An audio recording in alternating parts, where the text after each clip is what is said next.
The warning.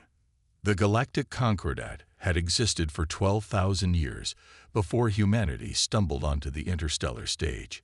Comprised of 17 major species and hundreds of client races, the Concordat maintained peace through a delicate balance of technological sharing, resource allocation, and the occasional show of military force. When humans achieved faster-than-light travel and were discovered by Concordat scouts, the elder races expected another primitive species eager to join their enlightened civilization. What they found instead confused them. Humans came from a Category 9 death world, a planet so hostile that by all statistical models, intelligent life should never have evolved there. Earth's high gravity, extreme weather patterns, aggressive biosphere, and unstable tectonic activity made it an anomaly. The fact that humans not only survived but thrived, there was the first warning sign the Concordat missed. Ambassador Elena Reyes stood before the Concordat Assembly for the 7th time in as many years. Her small frame seemed diminutive compared to the towering Vrex delegates or the gelatinous mass of the collective Thora consciousness, but her voice carried a quiet authority that always silenced the chamber. Distinguished representatives of the Concordat, she began, her words automatically translated through neural interfaces to all present. As humanity continues integration with galactic society, I must once again emphasize our fundamental request. Please do not make us angry. The statement was met with familiar reactions. The High Minister of the Vrex, Zax Coulter, made the warbling sound that humans had learned was laughter. The Thora pulsed in what appeared to be amusement. Even the typically stoic Pelleran representatives clicked their mandibles in what their cultural attaches had explained was their version of eye-rolling. Ambassador Reyes rumbled first speaker omnitrix of the Dralid hierarchy, his 4 eyes blinking in sequence. Your species continues with this peculiar warning at every assembly. Yet in the 10 standard cycles since your admission to the Concordat, humans have maintained minimal military presence, shown unremarkable technological advancement, and demonstrated no capacity for the kind of threat that would warrant such dramatic posturing. Elena smiled thinly. It is precisely because we wish to avoid demonstrating such capacity that we issue the warning. First speaker. Admiral Kresh of the militant Sarkshian Empire leaned forward, his scaled skin reflecting the chamber's lights. Your species occupies 17 colony worlds with defensive capabilities that our analysts rate as adequate at best. The Sarkshian battle fleet alone could overwhelm your defenses within a standard week. Perhaps, Elena conceded with a nod, but I strongly advise against testing that theory. After the assembly adjourned, Elena's assistant, a young diplomat named Marcus Chen, joined her in the private human quarters. They still don't take us seriously, he observed, loosening his formal collar. Elena sighed, collapsing into a chair designed for human physiology. They don't understand us, Marcus.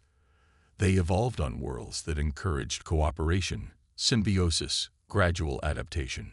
None of them came from a planet where everything, the weather, the animals, the plants, even the planet itself, was constantly trying to kill them. So they don't understand what it means to be cornered, Marcus said. Exactly. They don't understand what happens when humans get angry, and I hope they never have to find out. 3 months later, the Vrex Imperium decided to test the human warning. New Montana was a modest human colony in what the Concordat designated as Sector 87. With a population of just over 3 million, it was primarily an agricultural world with some light manufacturing. Its strategic value was minimal, but it sat on the border of Vrex space, and scans had recently revealed rich deposits of quantum-stabilizing minerals beneath the planet's southern continent. High Minister Zax Coulter authorized what the Vrex military called a limited pacification operation. 12 Vrex warships dropped out of hyperspace in the New Montana system, quickly overwhelming the colony's defensive grid and orbital platforms. The ground invasion was swift and clinical. Within 26 hours, the Vrex had control of the capital city and had installed a provisional military government. The Vrex expected immediate diplomatic protests, economic sanctions, perhaps even a limited military response that they were well prepared to counter. They had run thousands of simulations and were confident in their strategic position. What they didn't expect was silence. For 3 days after the invasion of New Montana, human representatives throughout the galaxy quietly excused themselves from diplomatic functions. Human merchants completed their transactions and returned to human space without explanation. Human ships in non-human space changed course and headed home. On the 4th day, every human communication channel went silent. Attempts to contact human worlds received automated responses that diplomatic and trade relations were temporarily suspended pending internal review. In the Concordat Assembly, the Vrex representatives justified their actions as a necessary resource acquisition with minimal casualties. Other species voiced concern about the human withdrawal, but generally viewed it as a sign that humans recognized their inferior position and were reassessing their options. Only the ancient Pellerin matriarch, whose species had seen the rise and fall of countless civilizations, seemed troubled. "You have made a grave miscalculation," she told the Vrex delegation. "The humans have been warning us for years, and you have chosen not to listen." On the 7th day after the invasion, a single human vessel appeared in orbit around Vrexy Prime, the homeworld of the Vrex Imperium. It was a small diplomatic courier, unarmed and unshielded. The Vrex planetary defense grid locked onto it immediately, but held fire out of curiosity. The ship broadcast a single message on all frequencies, translated into perfect Vrex language. "You made us angry. Please evacuate non-military personnel from Sentinel Moon within 48 hours. Sentinel Moon was Vrexy Prime's largest natural satellite, home to their primary military academy, Defense Coordination Center, and orbital shipyards. It housed over 2 million military personnel and their families. The Vrex High Command dismissed the message as an empty threat. How could the humans possibly threaten their most fortified military installation? Nevertheless, as a precaution, they moved 3 additional battle cruisers into defensive positions around the moon. 48 hours later, precisely to the second, Sentinel Moon vanished. There was no explosion, no debris field, no radiation signature. The moon simply ceased to exist in its orbit. Sophisticated Vrex sensors detected a momentary spatial distortion, followed by complete emptiness where their military heart had been. Panic erupted across Vrexy Prime. The High Command scrambled to understand what had happened, while civilian populations, watching the night sky where their moon should be, began mass evacuations of major cities. 24 hours after the disappearance of Sentinel Moon, all human communication channels simultaneously reactivated. Ambassador Elena Reyes addressed the Concordat Assembly in an emergency session. "Distinguished representatives," she began, her voice as calm as ever, "I regret that recent events have necessitated a demonstration of capabilities we had hoped never to reveal." The chamber erupted in shouted questions and demands. First Speaker Omnitrix managed to restore order after several minutes. "Ambassador," he said, his voice betraying unusual emotion, "what has the human Concordat done with Sentinel Moon and its population?" Elena's expression remained neutral. "Sentinel Moon has been relocated intact to a stable orbit around an uninhabited star system, 17 light-years from Vrexy Prime. All life support systems remain functional. Military personnel are contained, but unharmed. Civilian family members have full access to facilities and communications." She paused, looking directly at the Vrex delegation. "We will return control of Sentinel Moon to the Vrex Imperium once all Vrex forces have withdrawn from New Montana and reparations have been paid to the families affected by the invasion." Admiral Kresh of the Sarchans rose to his full intimidating height. "This technology you claim, the ability to transport an entire moon instantaneously across interstellar distances, it violates all known laws of physics. It would require energy comparable to a supernova." Elena nodded. "Yes, Admiral, that is correct." The implication silenced the chamber. "Humanity evolved on a world that tried to kill us every day," Elena continued. We survived not by being the strongest or fastest, but by understanding and manipulating the fundamental forces of our environment. What you call faster-than-light travel is merely a primitive application of our understanding of space-time mechanics. She activated a holographic display showing technical schematics that most species scientists would require years to comprehend. We maintain minimal military presence because our defensive capabilities are built into the fabric of our worlds themselves. We don't build warships because our understanding of physics makes them unnecessary. First speaker Omnitrix's voice was hollow. Why reveal this now? Why not demonstrate your power before? Elena's expression softened. Because we genuinely did not want to. Humanity's history is filled with violence and destruction. When we unified and developed these technologies, we made a solemn vow. We would never again let power corrupt us into conquest or dominion. We came to the stars hoping to find fellowship, not subjects. That is why we have been saying for 10 years, please don't make us angry. It wasn't a threat. It was a plea. The reckoning. The revelation of humanity's true capabilities sent shockwaves through the galactic concordat.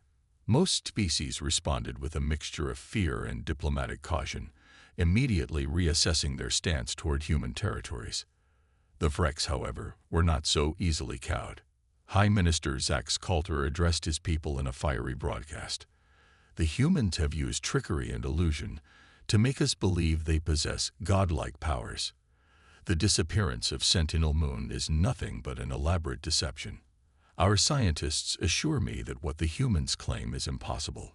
We will not surrender to this intimidation. Behind closed doors, however, the Vrex military command was far less confident. Their most advanced sensor arrays had detected energy signatures around the moon before it vanished that defied conventional analysis. Still, with their military pride wounded and their dominance in the sector threatened, the Vrex prepared for escalation rather than capitulation. 3 days after Ambassador Reyes's revelation to the Concordat, the Vrex launched a massive assault against the human colony world of Gaia's Hope.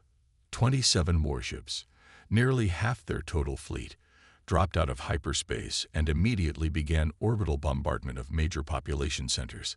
The attack lasted precisely 6 minutes. Observers from other species who monitored the conflict reported that the human defensive response was unlike anything documented in Concordat history. The planetary surface seemed to shimmer, and the incoming Vrex weapons fire simply ceased to exist before reaching its targets. Then, one by one, the Vrex warships began to disappear, not destroyed but simply removed from space as Sentinel Moon had been. The last Vrex ship managed to transmit a partial message before it too vanished. Distortion in space around us, breaking apart at the molecular. Within the hour, a human diplomatic vessel arrived at Vrexy Prime. It broadcast not a threat, but an invitation for the High Minister and his council to witness something. Desperate for information about their missing fleet, and with few options remaining, Zax Coulter agreed. The human vessel created what they called a viewing window, a spatial anomaly that allowed the Vrex leaders to observe a star system 17 light-years away, as if they were physically present.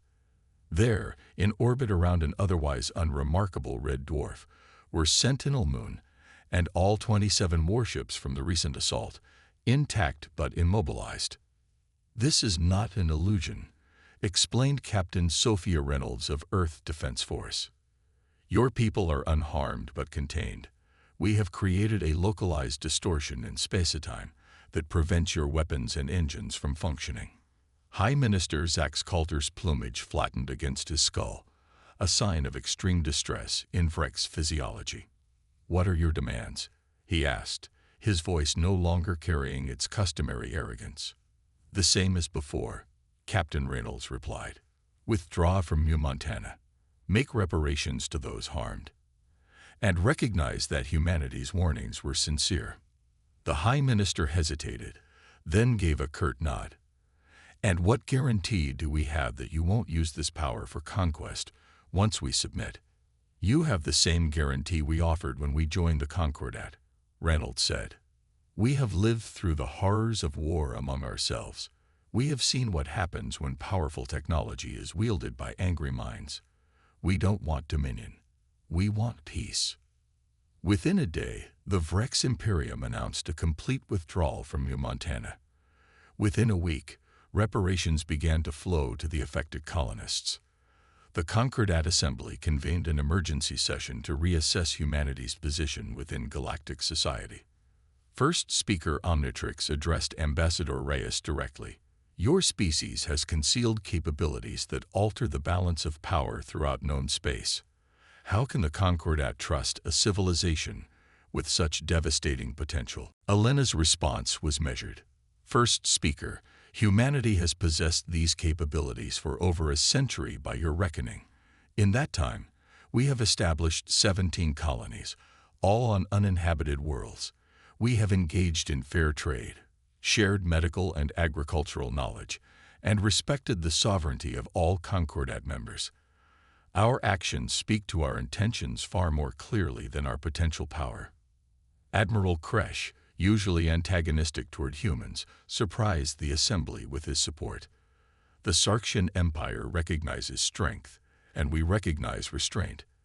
The humans could have conquered us all before we even knew they existed. Instead, they asked politely to join our community and warned us not to provoke them. We should have listened more carefully. The ancient Pellerin matriarch clicked her mandibles thoughtfully. In my 700 cycles, I have observed that true power rarely announces itself. The humans did not boast of their capabilities. They pleaded with us not to force them to reveal them.